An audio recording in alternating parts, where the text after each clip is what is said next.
יש לנו נושא ככה מאוד מהותי להיום, וזה הנושא של כל נושא הרוח. אנחנו נמצאים לפני פסח, ופסח הוא חג חירות, ואנחנו קוראים לו חג האביב, שזה סוג של התחלה, וקוראים לו חג החירות.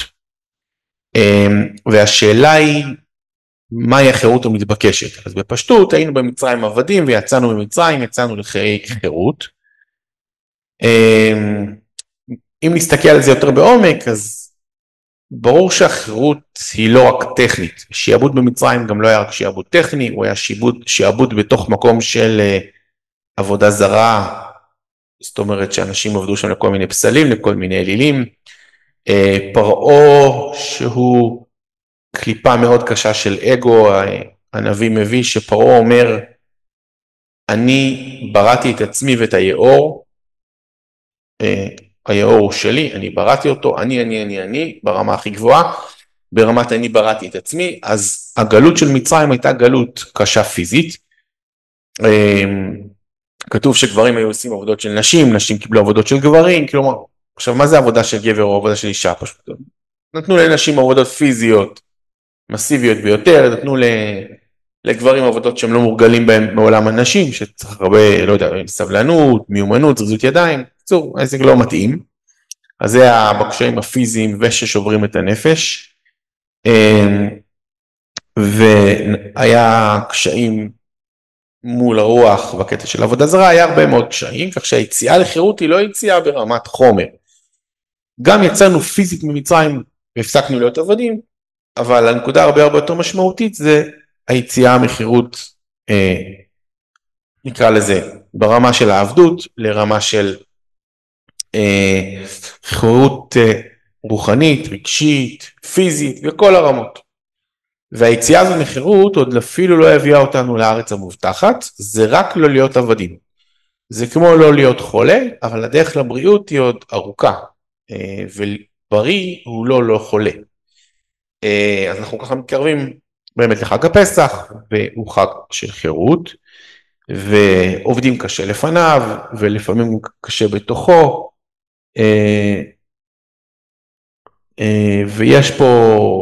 ויש פה איזשהו מקום מאוד מאוד מורכב של להבין איפה אנחנו נמצאים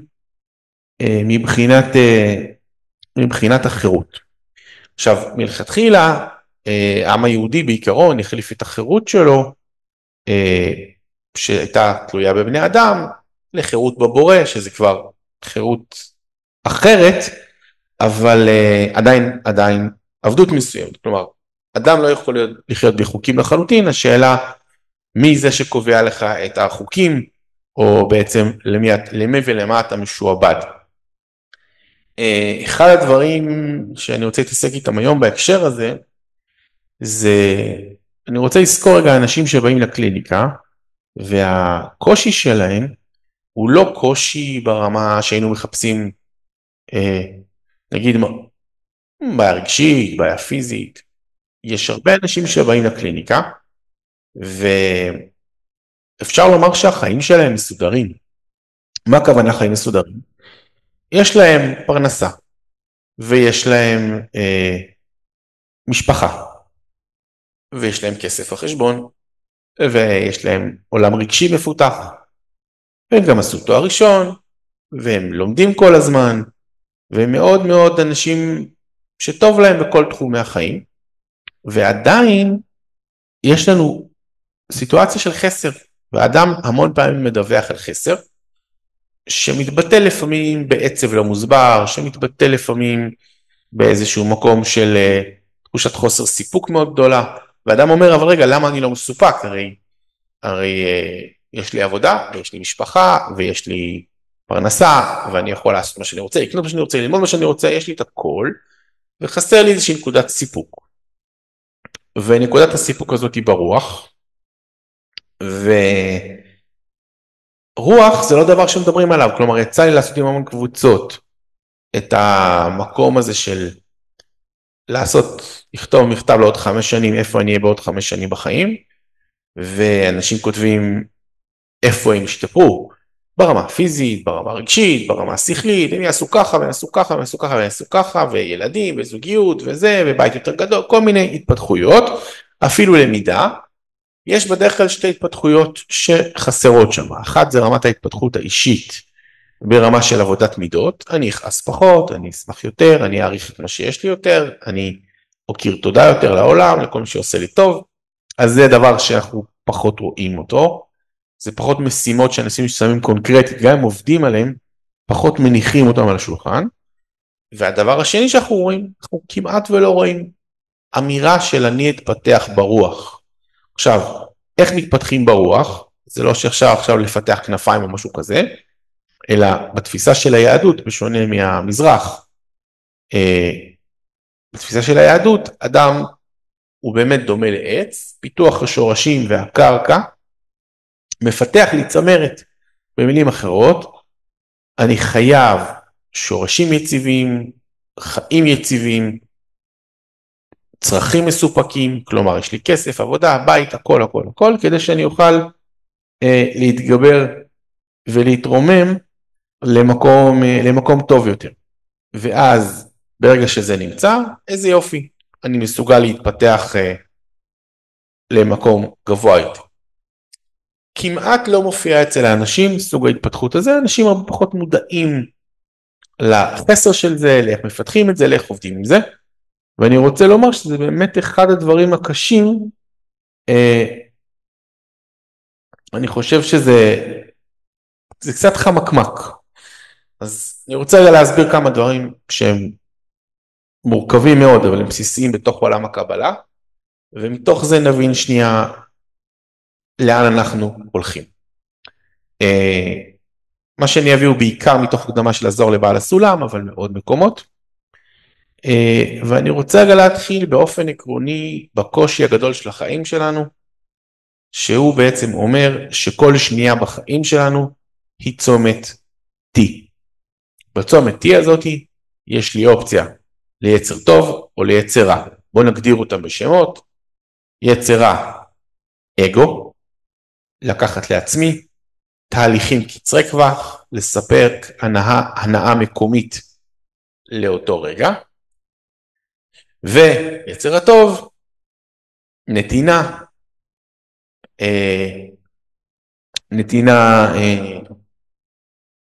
לאחרים, נתינה לעולם, נתינה לעצמי, כשדיברנו על זה בשיעור של הלב, שהפיצול הראשון של הלב זה לתת לקיר שלו דם, לקירות הלב דם כדי שהוא יוכל לעבוד כמו שצריך, גם נתינה לעצמי יכולה להיות נתינה לעולם, אם מה שאני עושה הוא לצורכי עבודה, וזה אחד הסודות שנרחיב עליהם אחר כך. יצר טוב אומר, תהליכים ארוכי טווח, עשייה עם משמעות, יש מטרה. עכשיו, לפעמים אדם עושה דבר שנראה כדבר זמני, הולכים להתקלח, עוד שעה תזיע, הולכים לאכול, עוד 5 שעות נהיה רעבים מחדש, וככה הדבר בעצם הולך ומתפתח, ואני מבין בעצם שאם אני מקבל יכולת וכוח לעבוד את עבודת החיים שלי, אז זה בעצם נהיה נתינה, אותה קבלה נקראת נתינה. רואים את זה כשחכמים מדברים על שולחן האוכל של אדם לפי היהדות, אז שולחן אוכל של אדם הוא מזבח. מה הכוונה מזבח? אדם יכול לאכול, וכל האכילה שלו היא בעצם סוג של קורבן, סוג של לעלות למעלה אנרגיה, וסוג של להתפתח. איך זה נהיה? איך השולחן של אדם נהיה מקום כל כך משמעותי ורוחני? באותו רגע שהוא לא אוכל לחך שלו, להנאת חך. אנחנו אוהבים שהחך שלנו נהנה, אבל מטרת האכילה מאחרי הכל היא לנהל חיים בריאים, ושיהיה לי כוח לעבוד את העבודה של החיים שלי, ואז אם אני מכיר תודה על האוכל שיש לי, הרי שהאוכל שלנו נהיה ממש סוג של עבודה רוחנית, והשולחן שלנו נהיה מזבח, שהוא בעצם שולחן בסיס לעבודה רוחנית.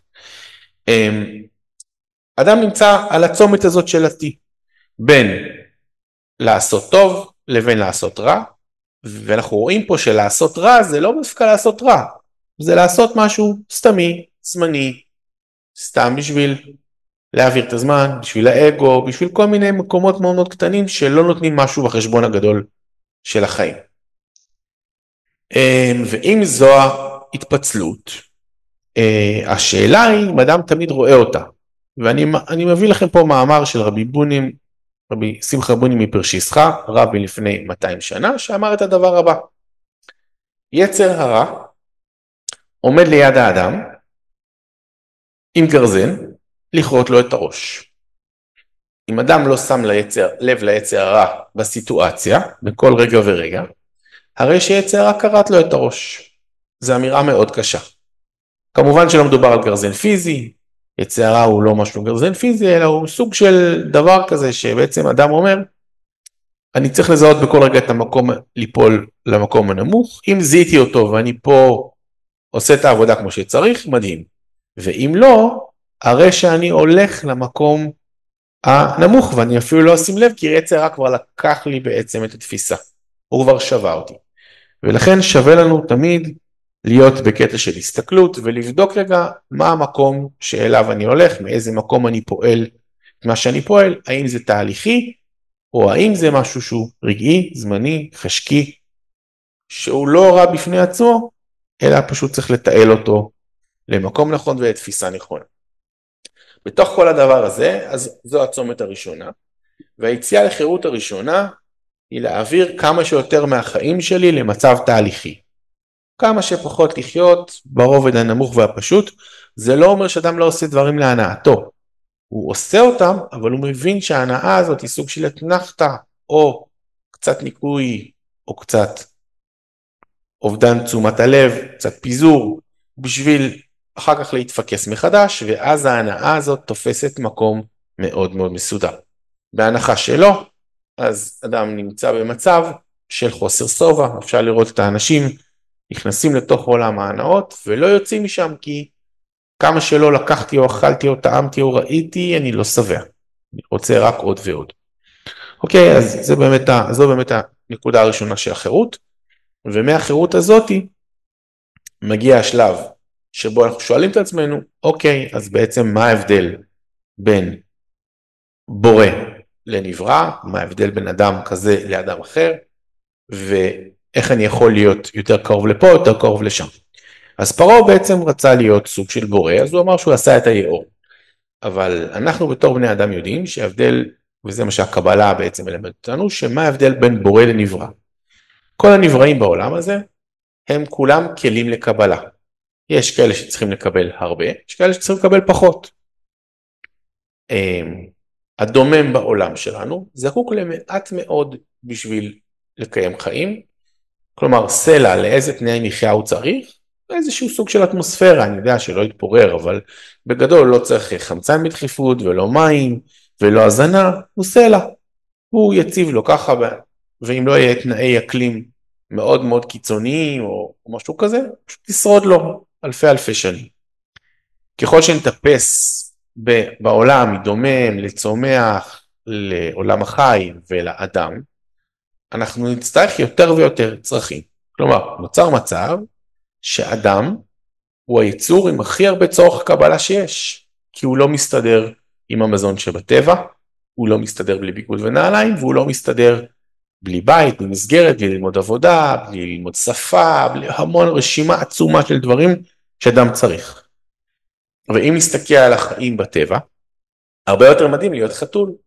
בסדר? אנחנו תמיד, יש לנו תופעה במאה השנים האחרונות של האנשת בעלי חיים, אולי אפילו נלך לאגדות הראשונות של האחים גרים וכאלה, אז כיפה אדומה וכל מיני כאלה, שמאנישים באלף את הדמויות, ווולט דיסני הלכו עם זה עוד צעד קדימה, ויש לנו יצורים, על פניו, שיא האושר בעולם, גרפילד. גרפילד הוא יצור מאושר. למה הוא יצור מאושר?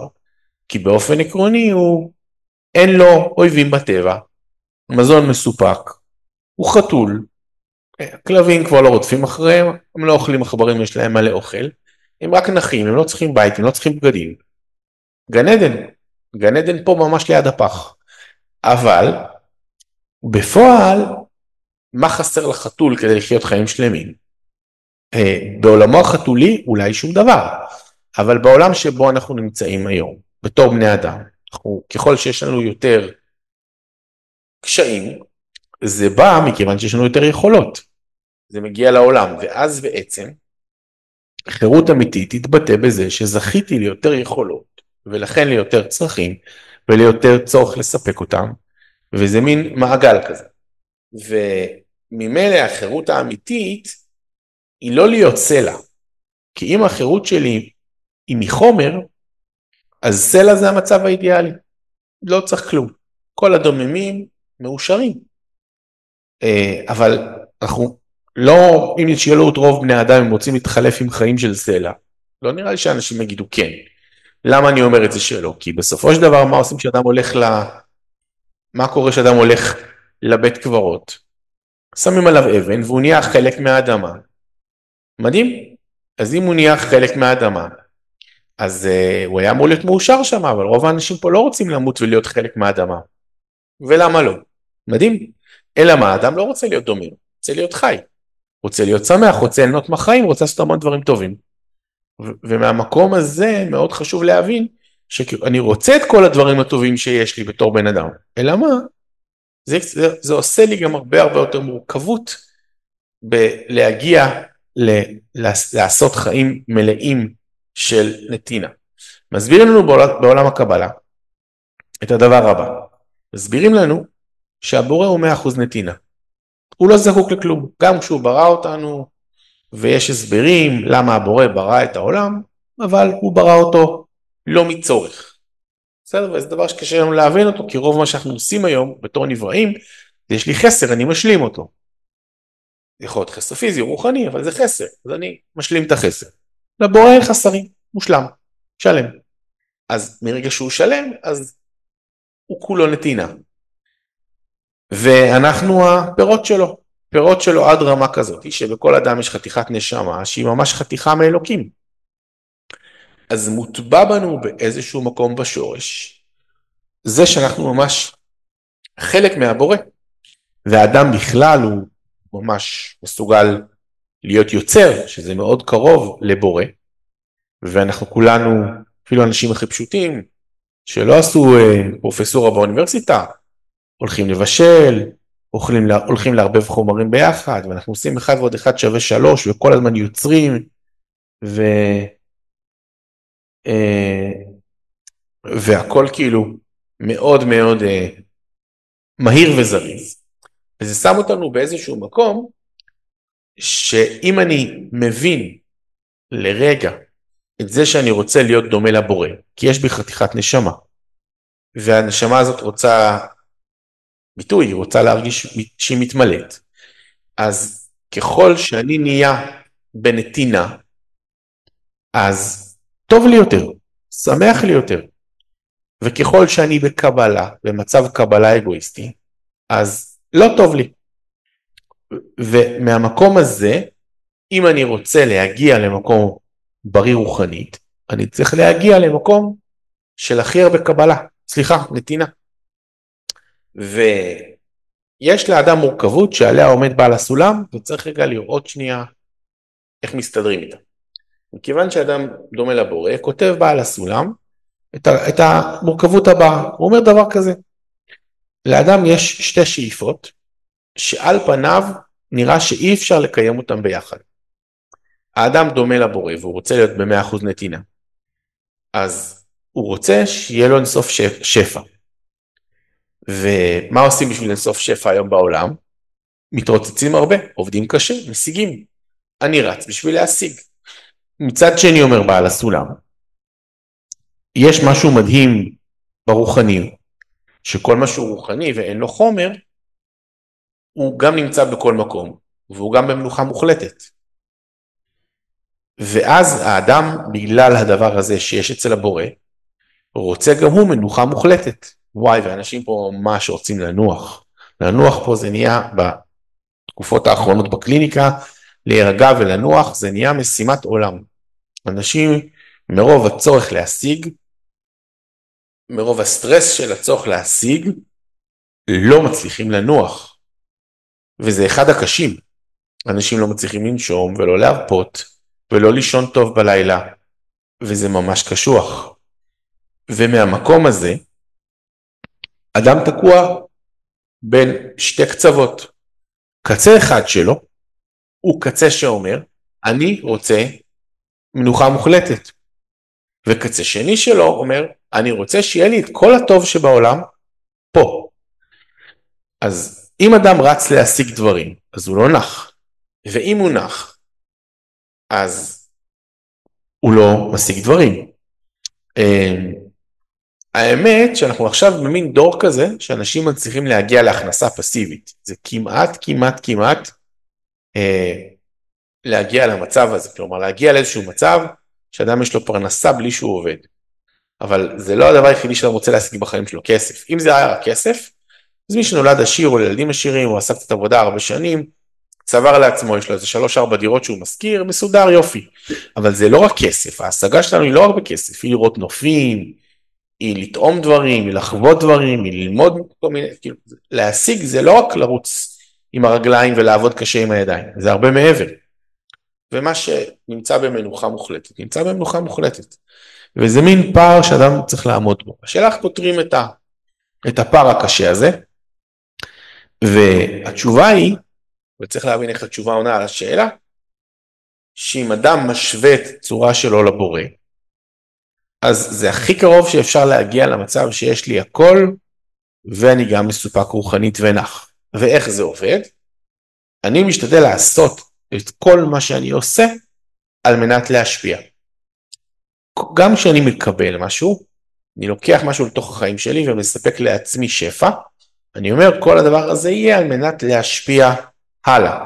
להשפיע לי כוח לעבוד בחיים, אני אוכל, להשפיע לי שמחה, אני עושה דברים משמחים, להשפיע לי נחת, אני נח, ועושה דברים שטובים ללב שלי, ועוד ועוד דברים. ככל שכל זה נעשה כחלק מהעבודה, אז גם כשאני מנקה שירותים בבית, זה יכול להיות חלק מהעבודה של החיים שלי. באותו רגע שזה חלק מהעבודה של החיים שלי, אני כבר לא מתרוצץ ולא מנסה להשיג כפול, אלא אני משיג באמת את המינימום הנדרש, וכל השאר הוא מוקדש למנוחה רוחנית, לעבודה רוחנית, שמושגת במנוחה. אם אנחנו מבינים את זה, אז אפשר פתאום להבין שהחירות שלנו בתור בני אדם, אותה חירות של חג הפסח, היא בעצם חירות להניח את החומר, אבל לא להניח כמו שמניחים אותו בזן או בבודה, שבעצם עוזבים את החומר, אלא לאחוז בחומר על מנת לקבל כדי להשפיע, ולא לאחוז בחומר מיותר שהוא לא לטובת השפעה הלאה. ובמקום הזה זה הכי קרוב שאני יכול להגיע ל100% נתינה של הבורא, ולמה הנתינה היא כל כך חשובה? אז תשאלו אנשים שהם מתנדבים והם יגידו לכם, תקשיב, הנאה רוחנית של התנדבות אין לה תחליף. למה זה כל כך הנאה רוחנית גבוהה? כי אני בנתינה, אני בהשוואת צורה לבורא. אני בקרבה יותר לבורא. למה? כי המרחק ברוח בין אחד לשני הוא לא מרחק של קילומטרים, אלא הוא דמיון במהות. ואם המהות של הבורא 100% נתינה ואני יותר במצב נתינה, אז אני מרגיש הרבה יותר סיפוק. והיציאה לחירות היא איזשהו מקום של לעזוב את המצב הלקיחתי הפשוט של למען האגו שלי, לטובת לקיחה של כל מה שאני רוצה בעולם הזה ובשפע גדול, אבל כדי להעביר הלאה. וברגע שהבנתי את זה, אז איזה יופי, אני יכול להיות רגע להבין שנייה, שגם בקליניקה, זה בדיוק אותו דבר, כלומר, הרבה אנשים באים על זה, ונתינה היא יכולה להיות בשביל לקבל סיפוק, ואז היא גם סוג של אגו, של לקחת משהו לעצמי. אבל בגדול, אם אדם נמצא במצב של נתינה, והוא נמצא במצב של נתינה בלי חשבון. בלי חשבון זה אומר שגם שהנתינה לא תהיה כל כך נעימה לו ולא נוחה לו, אבל הוא ישתדל כמה שהוא יכול לתת יותר, אז הוא מפסיק לרדוף אחרי הסיפוק בנתינה. המקום הכי נמוך בנתינה, זה נתינה בשביל סיפוק. אבל אפשר להגיע לנתינה גבוהה יותר, שבה הסיפוק יגיע ממילא, אבל אני לא שואל את עצמי, מה יהיה לי כיף בלתת, אלא אני אומר, האדם הזה זקוק לעזרה, בוא ניתן לו עזרה כמו שהוא זקוק לה, ולא בשעה שנוחה לי ובקצב שנוח לי ואיך שטוב לי, אלא בוא ניתן לאדם את העזרה כפי שהוא צריך אותה, ולי יהיה פחות נוח. על הדרך אני ארגיש מסופק. בסדר? וגם זה רמות בתוך נתינה, האם אני בא לתת כדי לספק את עצמי, נתינה נמוכה יחסית, האם אני בא לתת נתינה כדי לתת. עכשיו, אדם שבא לתת נתינה כדי לתת, גם יהיה במצב שאם יגידו לו תודה או לא יגידו לו תודה, יפרגנו, לא יפרגנו, ידעו מה הוא עשה, לא ידעו מה הוא עשה, לא ישנה לו. אני באתי כדי לעזור לבן אדם, לא בשביל שיעשו עליי פרסומת ויעלו אותי ברשתות. באתי כי אני חושב שצריך לבוא ולעשות. ומהמקום הזה החירות האמיתית מתחילה לצאת. ואנשים באים לקליניקה, ולפעמים זה הפן שחסר להם. הפן של ההתנדבות, הפן של הנתינה, הפן של הרוח, שאפשר את הרוח לפתח בעוד המון דרכים. אפשר בעוד הרבה דרכים להגיע, להתקרב לחלק הרוחני שבי, שהוא לא החלק החומרי. ובואו רק נזכיר שהרוח שלנו לא תלויה, לא בזמן, לא במסה, לא בדרך פיזית. הרוח נמצאת בכל מקום, בכל זמן, כמה שאני רוצה, בלי הגבלה. ולכן, אם אני רוצה בדמיון שלי להיות במקום אחר, בזמן אחר, אני יכול. אם אני רוצה לחשוב על דברים שלא נמצאים פה מולי, אני יכול. אם אני רוצה לסגור את הקשר חוץ ולהקשיב פנימה, יכול. אני רוצה לפתוח את הקשר החוצה, להקשיב לנשמות אחרות, לגופים רוחניים אחרים, כל דבר. אני יכול לעשות מה שאני רוצה,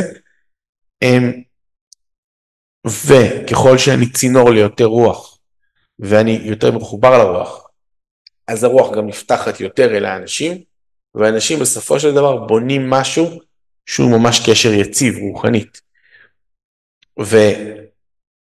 וכשבא אלינו אדם לקליניקה, אם נשאל היום בעולם הרחב, סתם נפתח עיתון, מדור שמתעסק ברוח, במה הוא מתעסק? לפעמים במוזיקה, לפעמים באומנות, לפעמים בכל מיני דברים שכאלה, שיש לנו בלבול בין תרבות לרוח. עכשיו, אני יכול לנגן, לשבת עכשיו שעה לנגן, ובשבילי זאת תהיה התעלות רוחנית ענקית. ומישהו אחר ישמע את הנגינה שלי, וזה יהיה לו נחמד ונעים לאוזן, ואפילו קצת מרגיע. אבל זה לא חייב להיות התעלות רוחנית. ואדם צריך למצוא את מה שמחבר אותו לרוח שלו. מה שמחבר אותו אל המעבר, וזה מסע שהוא לא שווה בין כל האנשים, וזה אחד הקשיים שלנו. אם היה לנו מתכון פשוט לחיבור לרוח, לחץ כאן. אז היינו כולנו עושים את זה. ותראו אנשים שהם יגידו לכם, באופן טבעי והכי פשוט, אם ניקח את השנה ונחלק אותה לחלקים, ותשאלו את האדם, איזה יום בשנה הוא הכי מושך אותך, נעים לך, מרגיש לך משמעותי, אנשים עונים תשובות שונות, כי כאילו כל אחד מתחבר לאנרגיה של יום אחר, ולכל יום יש אנרגיה אחרת ברוח. וגם למעשים מסוימים. יש אדם שמתחבר למעשים כאלה, והם עושים לו איזה נחת רוח שהוא עושה אותם, כמובן, בעשייה גבוהה של נתינה. ויש אחרים של מעשים אחרים, וכל אחד עם הפינה שלו, ולכן החיבור לרוח הוא המהות של להתחבר לעולם של נתינה, ללא אותה תלות, לא באגו שלי, ולא בחומר שלי, ולא במה יגידו, ולא ממש בכלום, אלא פשוט לתת בשביל להיות נותן. לתת בשביל להיות בצד שנותן. שגם בזה יש שנה ורמות ומדרגות, אבל זה נפלא ממש. ואם אדם מצליח להכניס זה לתוך החיים שלו, הוא הולך ומשתוקק יותר ויותר. וכבר היה לי מקרים שישבתי עם אנשים שלא היה להם סיפור בחיים שלהם, ושאלתי אותם שאלה, מה משמח אתכם? מה תעשו כל יום בקליניקה שישמח אתכם? ואנשים לפעמים נתנו לי תשובות כל כך דקות וחסרות, שאנשים לפעמים אומרים, אני ממש לא יודע מה משמח אותי, תן לי 10 דקות לעשות מה שאני אוהב, ואני לא יודע מה לעשות ב10 דקות האלה. אתה יכול להגיד לי מה אני אוהב? או מישהי אמרה לי, אני אוהבת לכתוב דברים שמשמחים בפייסבוק, ואז אנשים שמחים ומגיבים לי איזה יופי ששימחת אותנו, או הצחקת אותנו, או העלת לנו את המצב רוח. והיא אומרת, ניסיתי להגדיל את זה, אבל אני לא יודעת איך. כאילו, איך אני אגדיל את זה? זה כמה שניות ביום, אני חושבת, כמה דקות, חושבת, כותבת משהו, וזהו. אבל איך אני יכולה לעשות את זה יותר משמעותי? ואמרתי לה, תקשיבי, זאת משימה לחשוב, אולי גם בדברים אחרים, אולי לא דווקא לשמח אנשים ולעלות להם חיוך על הפנים, אולי בעוד דברים, לא יודע, כאילו, נבדוק. זה סוג של מסע. אבל דווקא בגלל שהוא מאוד אישי, ודווקא בגלל שאין לנו כלים בו, הוא כמו הרפואה שתהיה בהמשך, וכבר קורית אצלנו בקטנה, אבל גם רפואה כללית אני מקווה, יהיה רפואה מותאמת אישית. אז יש גם התפתחות רוחנית מותאמת אישית. ויש ספרי למידה שמושכים בן אדם אחד, ולא מושכים בן אדם אחר. אני שואל לו, תקשיב, ספר מעולה, מה זה מדבר? כאילו, לא מדבר אליי בכלל. ואדם אחר יקרא ספר אחר, ויגיד, וואו, זה היה משהו שנגע בי ברמות מאוד מאוד עמוקות. וככה זה בעצם עובד. אנחנו צריכים להיות במקום שבו אנחנו מתחילים את הפסיעה בתוך העולם ובתוך המסע ובתוך ברור, שיש מול העיניים שלנו קריטריון אחד. האם מה שאני עושה הוא תהליכי, הוא יצירתי, הוא מפתח את הטוב בעולם, הוא במצב נתינה לעצמי ולעולם, אם כן, וואו, אם לא, לא מתאים. ובגלל שאנשים המסע הזה לא ברור להם, ויש בו הרבה חיפושים, וגם אחרי שמצאתי, אני הרבה פעמים לא מסתפק ורוצה להמשיך עוד יותר, אז הרבה אנשים פשוט לא נכנסים למסע הזה. אומרים, טוב, יאללה, זה לא משהו שאני יכול, אין לי הבנה ברוח, מה אני כבר יכול לעשות? אבל צריך לא לפחד ולא להתבייש ולצאת למסע, ולדעת שזה מסע מלא תענוג, מלא טוב בחיים, ואם נצא אליו, הרי שיצאנו לחירות אמיתית. כלומר, כשדיברו איתנו לחירות אמיתית, ששייכת לחג הפסח, השיחה היא על חירות ברוח, על חירות של לעזוב את העשייה הקטנה, ולעשות עשייה גדולה, שבתכלית שלה בקצה בצד השני, אני שואל את עצמי, אוקיי, ומה נרוויח מזה? ולפעמים אדם יושב לראות סדרה, ומה שהוא ירוויח מזה, זה הסחת דעת וחצי שעה של מנוחה, כדי שהוא יוכל להמשיך לעבוד את החיים שלו. טוב, אז תראה סדרה, אם זה הכי טוב שאתה יכול, וזה בסדר.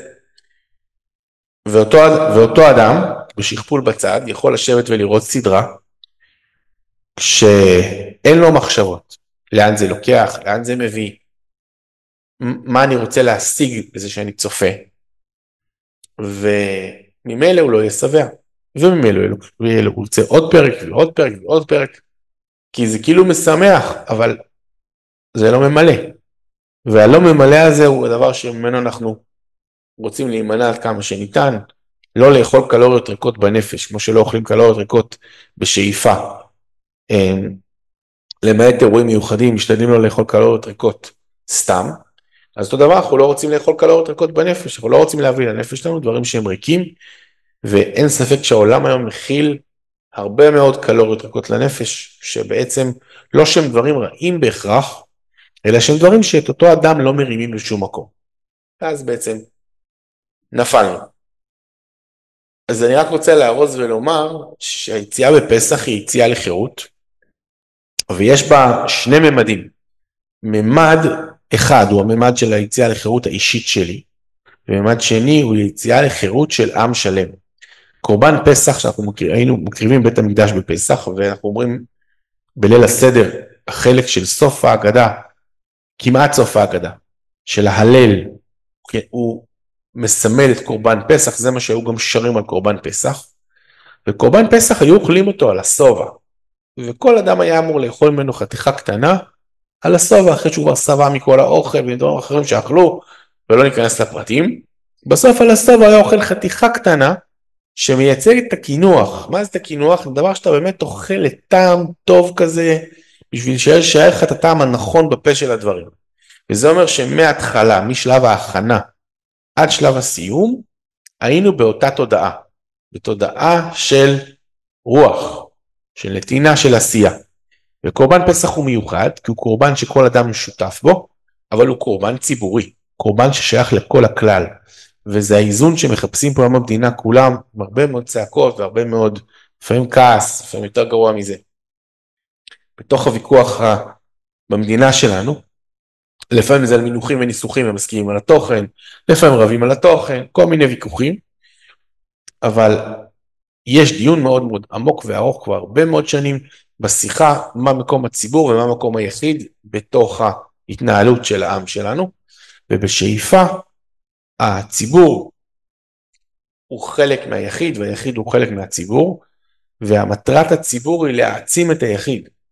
ובמקום הזה יש קורבן ציבור אחד בשנה, שהוא בעצם מביאים קורבן אחד בשם כולם, אבל בעצם כולם שותפים בו. והמשמעות היא שאני מרגיש חלק משלם. ואחד הדברים המדהימים ביהדות, בהקשר הזה של רוח, של הנתינה, זה שאין דבר שאני יכול להשיג בכוחות עצמי, והאדם הוא נברא כיצור חברתי. כל דבר שאני לובש היום או אוכל היום, אלפי אנשים יתעסקו בלהביא אותו לעולם כדי שיגיע אליי זמין ובמחיר שאני יכול לקנות ולהשתמש. ממילא העולם הוא עולם חברתי. ואם אדם נמצא במצב של מודעות ותרומה לחברה, אז הוא גם לא פוגע וגם בונה. וזה משהו שהוא הבסיס לחירות האנושית. ואם כל זה מכוון כציבור ולא כאנשים פרטיים, אז יהיה לציבור הזה שגשוג ושפע יותר מ100%. כלומר, לא יהיה שם עוני ולא יהיה שם צרות, כי אדם ידע שכשהוא במחסור, אז מיד כל מי שיכול יעזור לו וישלים, כי אדם לא צריך להחזיק לעצמו, מיותר. ואם אדם ידע שהוא במחלה, אז כל מי שיכול להתגייס לעזור לו. רופאים, מטפלים, אנשים ששלמו את הטיפולים. זה פשוט.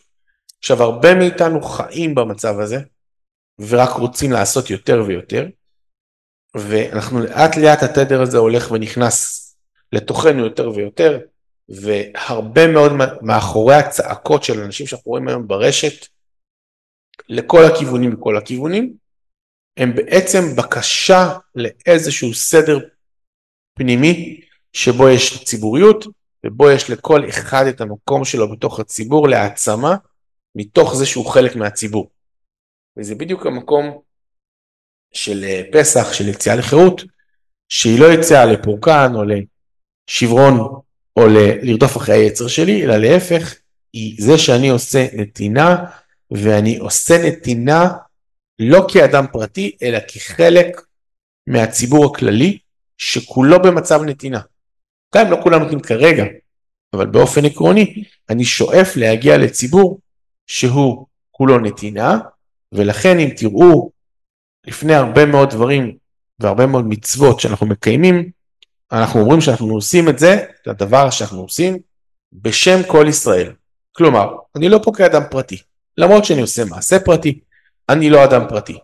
אני אדם שעושה משהו בשם הציבוריות, ומי שיראה עכשיו את החיילים שהלכו לקרב, ומי שיראה את משרתי הציבור הנאמנים, ששנים על גבי שנים, מטאטים רחובות, ומקבלים קהל, ועושים כל מה שהם יכולים כדי לעזור לאנשים, אז בנקודה הזאת הם לא אנשים פרטיים, הם אנשים שעושים בשביל הכלל, ולפעמים אפילו מייצגים את הציבור, ולפעמים אפילו מייצגים את המדינה, כאדם כללי, ולא כאדם פרטי, ואם כולנו ניכנס לתוך המוד הזה, וזו עבודה שרק התחלנו אותה, אם כולנו ניכנס לשם, הרי שתהיה לנו חירות אמיתית, חירות מצרות, חירות ממריבות, חירות מחסרים בעולם, ויהיה לכולנו שפע יותר מה100% שאנחנו צריכים.